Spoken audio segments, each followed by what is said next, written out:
እውቅ የፖለቲካ እስረኞች ጉዳያቸው ፖለቲካዊ መፍትሄ አግኝቶ ከእስር እንዲፈቱ ፍላጎት መኖሩ ተሰምቷል። ከዚህ ባሻገር የኤለን መስክ ኤክስ ሴቶችን ራቁታቸውን ከሚያሳየው የአይ ምስል ጋር በተያያዘ ውዝግብ እየደረሰበት ይገኛል።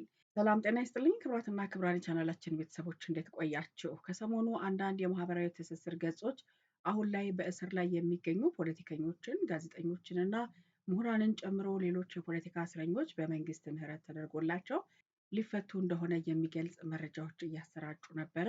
ይህንን ተከትሎ መረጃውን የሚያጠናክር ወይም ደግሞ ሐሰትነቱን የሚገልጽ ማብራሪያ ከመንግስት በኩል ባይሰጥም እነዚህ የፖለቲካ እስረኞች ጉዳያቸው ሰላማዊ በሆነ መንገድ እንዲፈታ የኢትዮጵያ ሰብአዊ መብቶች ኮሚሽን ፍላጎት እንዳለው መሰረት ሚዲያ የደረሰውን መረጃ ጠቅሶ ዘግቧል።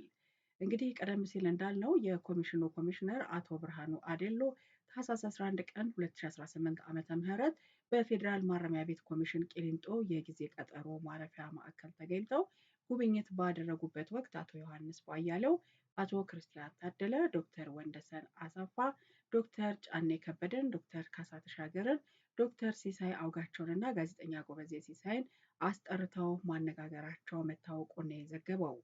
መሰረት ሚዲያ ምንጮች እንዳረጋገጡት ብሎ እንደዘገበው ከሆነ በዚህ ወቅት አቶ ብርሃኑ ከአማራ ክልል ግጭት ጋር በተገናኘ ተጠርጥረው በሕግ ጥላ ስር የሚገኙ ፖለቲከኞች፣ ጋዜጠኞች፣ ማህበረሰብ አንቂዎችና የሲቪል ማህበራት መሪዎች ጉዳያቸውን የፖለቲካ መፍትሄ እንዲያገኝ የሰብአዊ መብቶች ኮሚሽን ፍላጎት እንዳለው አስታውቀዋል ብሏል።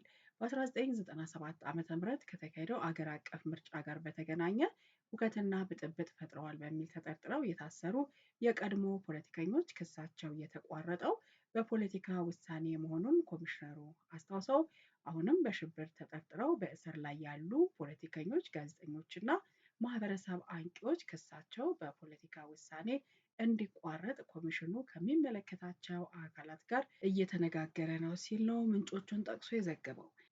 የኢትዮጵያ ሰብአዊ መብቶች ኮሚሽን በጉብኝቱ ዙሪያ በፌስቡክ ገጹ መረጃ ያጋራ ቢሆንም መሰረት ሚዲያ ግን በሰማው የፖለቲካ ውሳኔ አስፈላጊነት ዙሪያ ምንም ያለው ነገር እንደሌለን የዘገበው።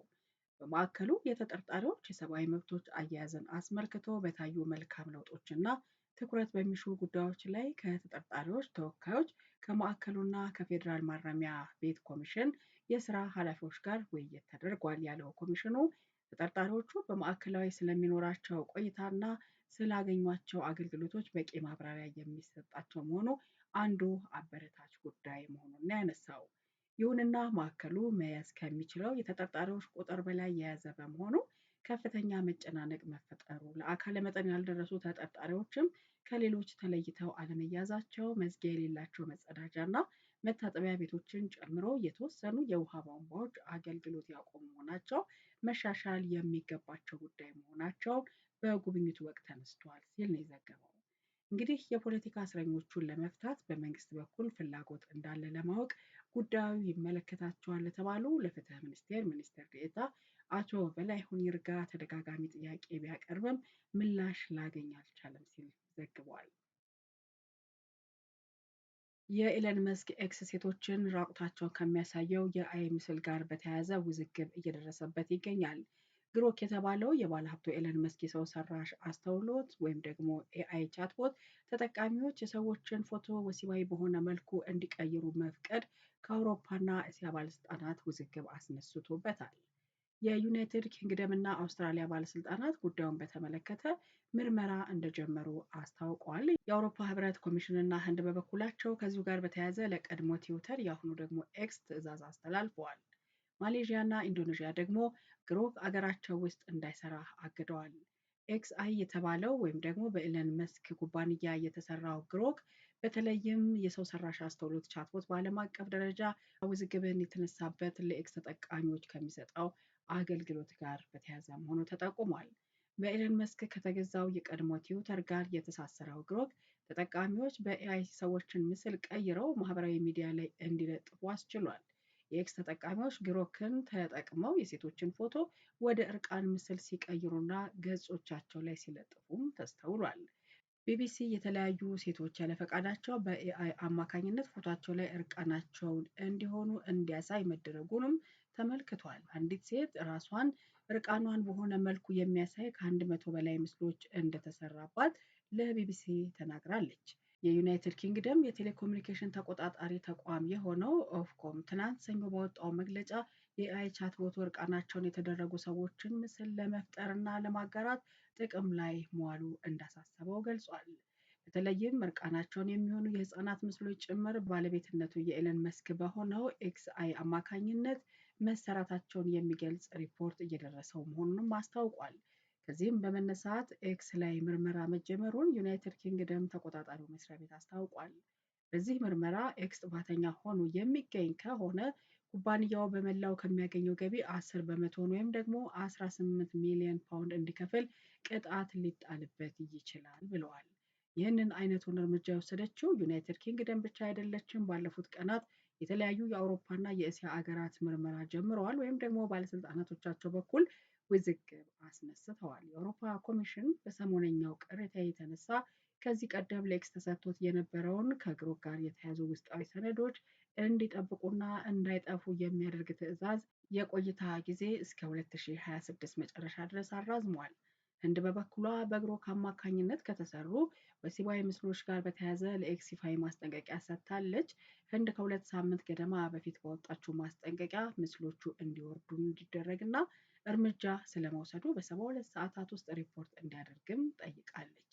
ኢንዶኔዥያ በበኩሏ የአገሯ ዜጎች ግሮክ እንዳይጠቀሙ አግዳለች። ይህ እርምጃ የተወሰደው ሴቶችና ህፃናትን በኤአይ ከተሰሩ ሐሰተኛ የፖርኖግራፊ ይዘት ያላቸው ልጥፎች ለመጠበቅ እንደሆነም አስታውቃለች። ማሌዥያም በተመሳሳይ ግሮክ የሴቶችና ህፃናትን ጨምሮ ያለ ፈቃድ የተቀነባበሩ ወሲባዊ ጸያፍና እጅግ አስነዋሪ ምስሎችን ለመለጠፍ ተደጋጋሚ አላግባብ ጥቅም ላይ መዋሉን በመግለጽ ጊዜያዊ እገዳ ጥላለች። የአውስትራሊያው የበይነ መረብ ደህንነት ተቆጣጣሪ ተቋምም ግሮክ ላይ ምርመራ መጀመሩን ገልጿል። የጀርመን፣ ፈረንሳይና ጣሊያን ደግሞ እርምጃ እንዲወስዱ ጥሪ አቅርበዋል። ኤክስ የደረሰበትን ትችት ተከትሎ የኤአይ ቻትቦት ባለቤት የሆነው ኤክስአይ ግሮክን ተጠቅመው ምስል መፍጠር የሚችሉ ሰዎችን ብዛት ገድቧል። በአዲሱ አሰራር ደግሞ በግሮክ ምስል መፍጠር የሚችሉ ክፍያ ፈጽመው ኤክስን የሚጠቀሙ ደንበኞች ብቻ ናቸው። ኤክስ የቀረበበትን ትችት በተመለከተ በሰጠው ምላሽ ግሮክን ህገ ወጥ ይዘቶችን ለማመንጨት የሚጠቀም ወይም ትዕዛዝ የሚሰጥ ማንኛውም ሰው ልክ ህገ ወጥ ይዘቶችን ወደ ድረገጽ እንደጫነ ሁሉ ተመሳሳይ ቅጣት ይጠብቀዋል ብለዋል። በምዕራብ ወለጋ 11 የቴሌኮም ሰራተኞች ታግተው ከፍተኛ የማስለቀቂያ ገንዘብ ተጠይቆባቸዋል። ባለፈው ሳምንት በተለያዩ ቀናት በታጣቂዎች የታገቱ ሰራተኞችን ለመልቀቅ በሚሊዮኖች የሚቆጠር ገንዘብ መጠየቁም ተገልጿል። ታጣቂዎቹ የመጀመሪያውን እገዳ እየፈጸሙ ባለፈው ሳምንት አርብ ጥር 1 ቀን 2018 ዓ.ም ቂልጡ ካራ በተባለ ወረዳ ውስጥ የሞባይል ኔትወርክ ማስፋፊያ ስራ እያከናወኑ በነበሩ የመንግስታዊው የቴሌኮም ተቋም እና የቻይናው ኩባንያ ባልደረቦች ላይ ነው። በእገታው ከተያዙት ውስጥ 5ቱ የዜድቲኢ ባልደረቦች ሲሆኑ ሁለቱ ደግሞ የኢትዮ ቴሌኮም ሰራተኞች መሆናቸው ታውቋል። ከአጋቾቹ መካከል የተወሰኑት የተያዙትን 4 ሰዎች ለመልቀቅ በሚሊዮኖች የሚቆጠር ብር እንዲከፈላቸው ዜድቲኢን መጠየቃቸውም ተነግሯል። ክቡራትና ክቡራን የቻናላችን ቤተሰቦች ለሰዓቱ ያዘጋጀናቸው መረጃዎች እነዚህን ይመስላሉ። አብራችሁን ስለነበራችሁ ምስጋናችን ከልብ ነው። ይህንን ቻናል ላይክ፣ ሰብስክራይብ እንድታደርጉ ጋበዝናችሁ። ቸር ይቆየን።